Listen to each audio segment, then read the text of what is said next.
if that makes any sense to you. Yeah, it does. It won't take me but a minute. You want that lamp out? No, just leave it on. Oh, mercy. I just hate to be middle-aged. Yeah.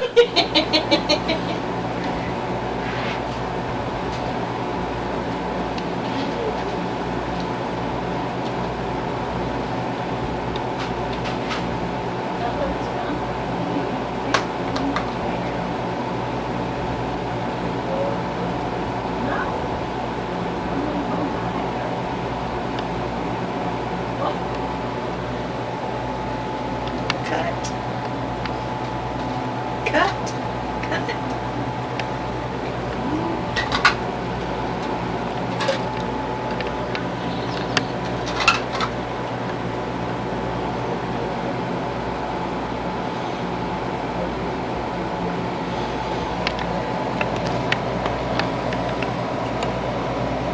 That's not what I meant. I'll just start turning it tarts. You shouldn't be doing this. Why? Well, because this is not what you came here to do. What I was trying to ask you was,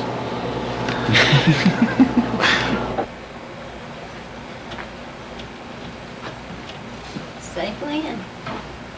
When? I'm Mary Margaret Howard. Mimaw. You said? You're Mimaw. Oh, I'm Mimaw. Is it going? It's going. Oh, You don't have to look at it if you don't want to. But and I'm semi-retired. I remember the first part of my life at Paris, Arkansas, where I was born. And I remember one time we were in a boat on a pond and my younger sister fell out into the water. She was about 2.5 years old. And this man jumped out and saved her life. And I remember walking down to the store, which was quite a ways then, but nobody rode. Mama sent me to get a sack of meal. And that meal got heavier and heavier when I was going home. And along come my dad in the buggy and picked me up, and I never was so glad to see him in all my life. And we played with some little colored kids down there named Waters. Mary Lee Waters. And lots of times Mom would come hunting us at night and we'd be up at the table eating supper with them. And this was real fun because this was all, everybody was friendly. You could go anywhere you wanted to and not be in any fear. And then in June of 1917 we moved to Fort Smith in a big old truck. The best I remember by what I know now was that it was a 1.5-ton truck and it probably had all our possessions on it. And all of us rode in the same truck. I don't know who moved us. I've forgotten about that. The first place we lived up here was 2100 North 13th. And there was some colored people around us. And they had one little boy they pulled around in a wagon. His head was too big and we were afraid of him. We didn't know that he had a problem of some kind. But we finally got friendly with these kids too. And then we started moving around. I don't know why we moved so much. We must have lived about 40 or between 40 and 45 places before we moved to this house. And we've lived here longer than that now, so I'm not going to tell you how old I am. Add it up. And one time we lived in an old house that had at one time been a hospital. And it had a room in the basement where they did the surgery. It was about, I'd say it might have been 30 by 40 feet because it was a long room, but that may be a child's eye view of a room. And we had to come down 2 little flights of stairs to get down there because it turned by a window.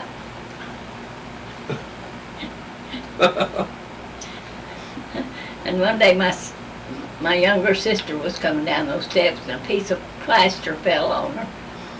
And she knew this house was haunted.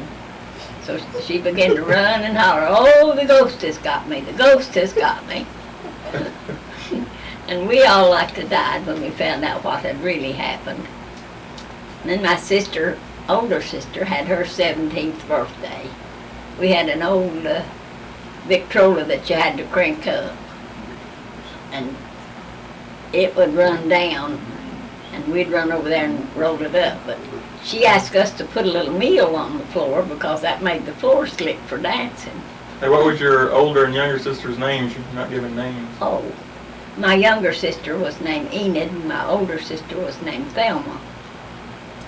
The other brother and sister, I had a brother named Bob, and then I had a brother named Earl and a sister named Monty that were there before we got there. They were step brother and sister, but we never did make any difference because they were there when we were born, and we belonged with them. But Thelma was the one that had the 17th birthday, and we'd wind up that old Victrola. Lord, it was fun, but we put a little meal on the floor like she asked us to. But what we actually did was put a 10-pound sack of meal on the floor, and then she made us sweep it up. And one day we were outside here playing, and we heard somebody yelling, "Help me, help me." And we couldn't find them. We went out in the alley. There was a row of little shotgun houses that people lived in back there. And we finally located the noise coming from the first one. And we hollered, who needs us, or something to that effect. And this voice kept saying, "Come on in, I need help." So we went in and we found an old colored woman in bed, and she couldn't get up. And she didn't have any hair. But she said, "Go tell your mama I'm sick in bed and I'm starving to death." So we ran and got Mama right quick, and she took food to Aunt Susie, we called her. She took food to her till she got her well, and she finally came to work for us as a cook because Mama kept boarders there. There was 12 rooms in the house, and a 3-story house, and a railroad not far from us, a roundhouse. And that's where the men worked that roomed with us there. Where was this house? 722 North 4th Street. And that wasn't a bad part of town at that time. That had been the better part of town down in that area. There were some fine big homes down in there, but it finally kind of went to a slum area. But we lived there for quite some time, and we had a lot of fun there. One day we climbed out the bathroom window. That was the only problem. There was only one bathroom for the whole house. And we climbed out that bathroom window on the 3rd floor and got on the roof. And when Mama hollered at us, I wonder we didn't all fall off. But we didn't do that the second time. And I don't know, so many times we moved after that, and in growing up and going to school. And I had to miss school. One year I was sick so much that I didn't make my grade. And one year we didn't have any money for me to buy books. You had to buy your books then. And later on they furnished books to you until you got out of elementary school at least. We went to school at Bell Grove, which is now part of the historic district in Fort Smith. And I still remember so many of my teachers that I had at that time, because you had different teachers for each grade. It wasn't like a one-room schoolhouse by any means. It was a great school. And later on, when we went to visit the school after they made it part of the historic district, you could tell the big old cement steps had, you could see where people had walked on them till they were worn. And that was it was a good school. Then later we went to Fort Smith High School. Started with the 8th grade then. It was Darby. And after that they built the new high school out on 23rd and B, and it was called Fort Smith High School. And now it's north side, and we've got a big south side high school. But I went over to north side the first year it opened in 1928, and got out there in 1931. And later on we had our 50th reunion, and that was real fun. We didn't have any coverage for that, but we should have had.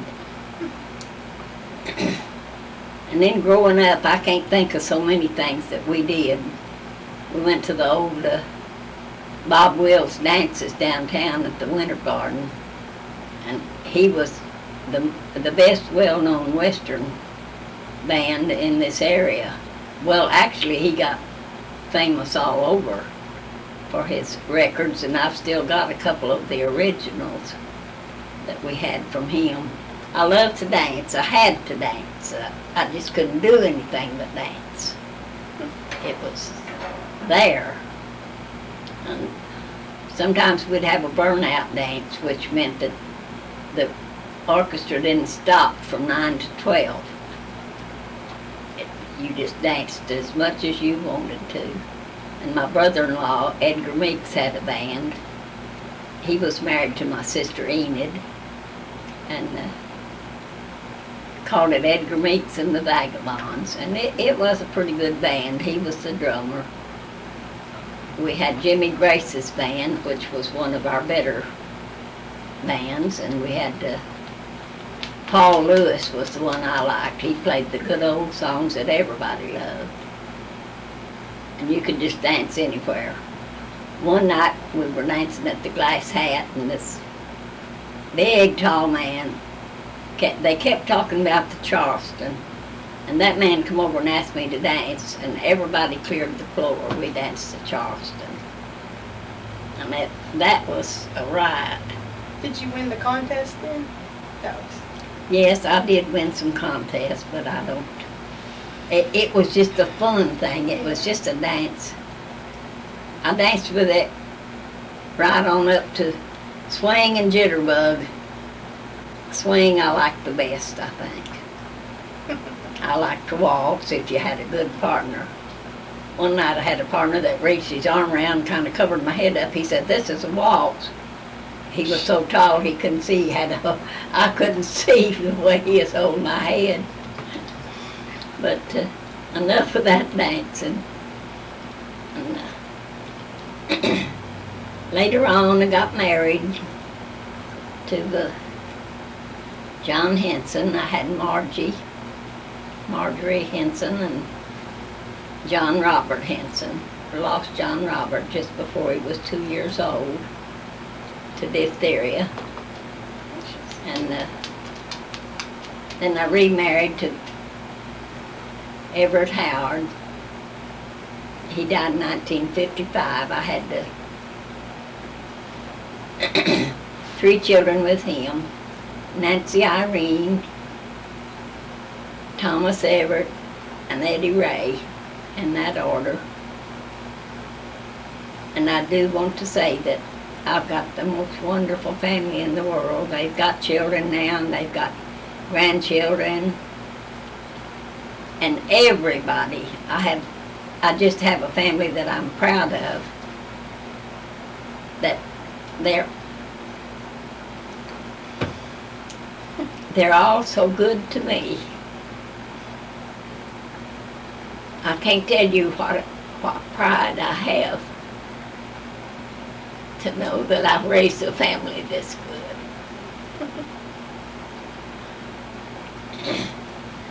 And Chris and Ivy are over here today. He's my youngest son, and they've just got married last August. Grandson. Oh, Grandson. oh God, he's my youngest grandson. I'm surprised I haven't made more mistakes than this. And he just had to do this thing. I don't know if I've said enough or if I've got so many tales to tell. I know another tale. What? Something about doing a cartwheel on the avenue. Oh my. When my first grandchild was born, Aaron Colleen Connor, she lived in Kentucky. And my mother was sick in the hospital. And they called and I had a long distance call. And I had to come home, which wasn't very far from the hospital. And got the news that my daughter Nancy had had the baby girl. That was in 1960. The next morning when I went to work, my oldest son wanted to use the car. And I said, no, because you wouldn't let me do what I'm going to do this morning. He said, I'll let you do anything if you'll just let me have the car today. So we drove down toward Garrison Avenue, and when he got in front of the big Catholic church at the head of the avenue, I said, stop right here. And I got out and turned a cartwheel for my first grandchild. And I did that for each one after as long as I was able. And I've got 12 grandchildren now. I have a stepson named James, and he has 4. Eddie has 3. Everett has 2. Nancy has 3. I guess that adds up. Margie has. And Margie didn't have any children, which... Oh, yes, she does. Oh, she has her cats and dogs. Amen. She does have children. And if one of them dies, I hear from it, and I hear crying on the other end of the line. They're her children. The only sad thing I hate is that she'll never know the joy of having grandchildren, which is one of my best things. And I just tell you, I don't know what else to talk about. Nancy lives in Kentucky, and when she gets to come home, we really have a get-together around here. We do our best. Sometimes everybody can't get here at once. Year before last, we had a reunion at Paris, and they came from far and near. We really got reacquainted with a lot of people that we hadn't seen for a long time. Don't you have quite a few roots in Paris? Hmm. Don't you go down there for decoration? Yes. You have family buried down there? We go to Paris on Mother's Day is when we have our decoration at the cemetery down there. McVeigh Cemetery. My mother and father and brother and sister are buried down there. My grandmother and grandfather, aunts and uncles. It's really grown. It used to be such a tiny little place, and they've expanded now, and that's it. It's well kept. And when we go down there, we usually have dinner somewhere or go down to the park and take dinner with us. And the thing about the family, everybody gets along so well. I think everybody likes everybody. If they don't say anything about it. And what else? What did Nancy talk to you about that she wanted you to talk about? Nancy wanted you to talk about some things, didn't she? About finding Aunt Susie out back and her calling for help because she couldn't get out of bed to get help. Is that all she wanted? She didn't mention some generic things to talk about? What about when the kids were little, the accident they had? Oh, that makes goosebumps on me till yet. I just think it's a miracle story. It's just amazing. That is the miracle. My kids went to Poto one morning to visit my sister and her family. Margie was driving. She was 18. She was driving her boyfriend's car. And Everett and Eddie and Nancy went with her. Nancy was in the front seat, Everett and Eddie in the back. And when they came to a curve just outside of Poto, there was a car parked there, and she swerved to miss this car. and turned over, must have been about 3 times from the distance, and landed in the middle of a big old strip pit. It must have been about 15 feet deep in the water. And Nancy hit the windshield. She had to have 30 some odd stitches in her face and around her eyes. And Dr. Lowry at Poto really did a good job on her. You'd have to look. How'd she get out of the car? That's the miracle to me.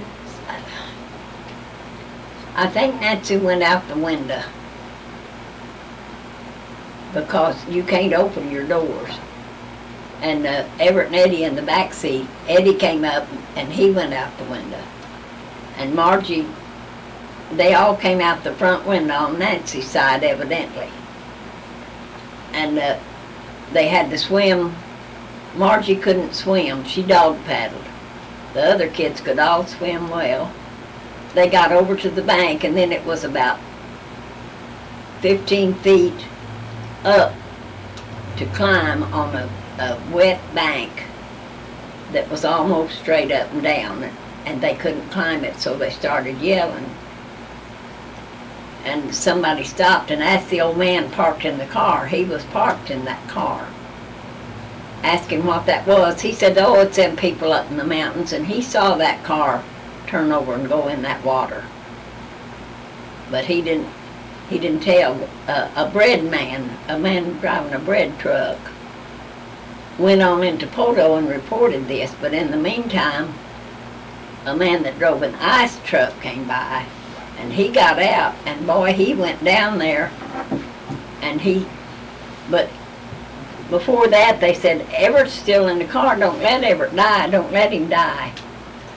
And Margie went back, and he was reaching out the door. He had been knocked out, and he had swallowed water.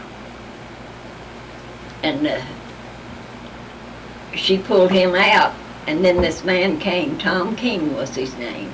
I'll never forget it. And he helped them all up that bank, and by that time a crowd had gathered. And there was 2 nurses, luckily, on their way to the hospital. One man stopped, and he wouldn't let them in his car because they were bleeding, and he didn't want blood in his car.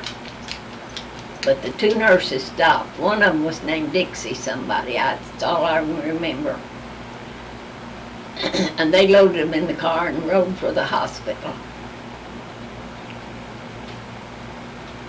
And they called me at work. And I called my husband, Bud, at work and told him that the kids had had a wreck. And they were badly hurt. And he came and got me, and we headed for Poto. It seemed like the longest ride I ever took. And he says, here, smoke one of these cigarettes, maybe it will calm your nerves. And I took it, and I like to cough myself to death. I didn't know how to smoke. But we got there, and we got to the hospital, and when we got into the desk, I said something about my kids being in a wreck. And this Mr. King and his wife were there. And he said, I'm the man that helped get them out. He was a tall man, and he said he stood on top of that car, and it was still waist deep on him. So it had to be deep. If we hadn't got them out, later on they drained that that pit. We would have found that car with 4 little skeletons. Oh, Mimaw, it's okay. So, did you win the Charleston contest over here? Sure. On a little lighter subject? Oh, okay. I won some contests. Oh Lord, the old Joy Theater. I'm forgetting things. You remember? Heavens. Talk about happy things. This was in 1926. On Joy Theaters between Garrison and Rogers on South 9th. I mean, 9th South on coming out of Garrison. And they had the amateur contest, they called them. I was 15 years old. I was skinny. I had on a little dress about to my knees. I was just a kid. I was not a grown-up 15. And there was a girl in there named Louise that was 16, and she danced. Oh, she was so grown up, and she had makeup on, and she just knew she was going to win that contest. But when I went out there, everybody just clapped, and I got a standing ovation. And I won $5. I'd buy you a car back then, wouldn't it? At that time, that would have paid a month's rent. Good gosh. That $5 was the biggest money I ever saw. But Ollie Brownlee run that theater at that time. Since then, it has burned down. We lost a big stage and a big theater. But that was the Charleston contest of all times. And because I didn't care how I looked, I was dancing. And I just give it everything I had. And I don't know, we used to win. My younger sister Enid and I used to go to dances with my older sister. Mom would make us little costumes, and we'd put on little dances. And when you got through, people would throw money on the floor. And we'd pick up that money. We're so happy we had some money. Money was scarce. And the Depression came, and it was scarcer. And, Lord, we used to walk down to the ice plant to get ice for the old ice box. You didn't have refrigerators then. You lifted the lid and put the ice in the top. And we'd take like a piece of a broom handle or something and hold each end, and they'd tie a cord around the ice or a string of some kind and tie it on that stick for us, and we'd get one on each side and take that ice home before it melted. We had to hurry. And you had little square things that cards about a foot square, and it'd say, I don't remember the pounds exactly. You could buy 15 pounds of ice or 25 or 50, and you'd put your card in the window with the number at the top of the amount of ice you wanted, and then the iceman would bring it in, put it in your ice box for you.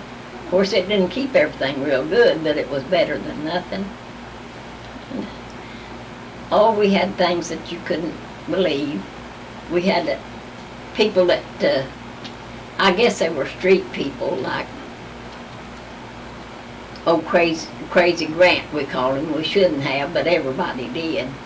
He was a colored man, and he'd go along the streets with his hand up to the side of his face, and he'd song along. He'd say, "Hey, Peckerwood." It didn't mean anything. It probably did to him. And then we had an old man and woman on a wagon that we called Cos Coble and Cos Annie. And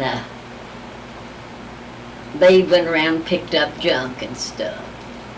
And we had one man we called Frisco Slim, and they said he had a college education, but he had just become a do-nothing. He just strolled around the streets, and I don't know how he ate. I guess maybe he knocked on doors and people fed him, I don't know. But these were people that you could say hi to, but we didn't know them, but everybody knew who they were. And we had one man lived across the street from us who was Chinese, and we were really scared of him. He did laundry for people. Jim Lee, that was his name. I forgot his name there for a minute. But there's so many things happened, it'd take me a month to tell everything, and then nobody would believe half of it. You gotta squeeze everything in an hour and a half. Are we done? No, you got an hour and a half left on the tape. Oh, no, I can't fill that tape Sure right you now. can. No, I'll do it again sometime. Nope. You're not done. You're not even done. I can't think of stuff.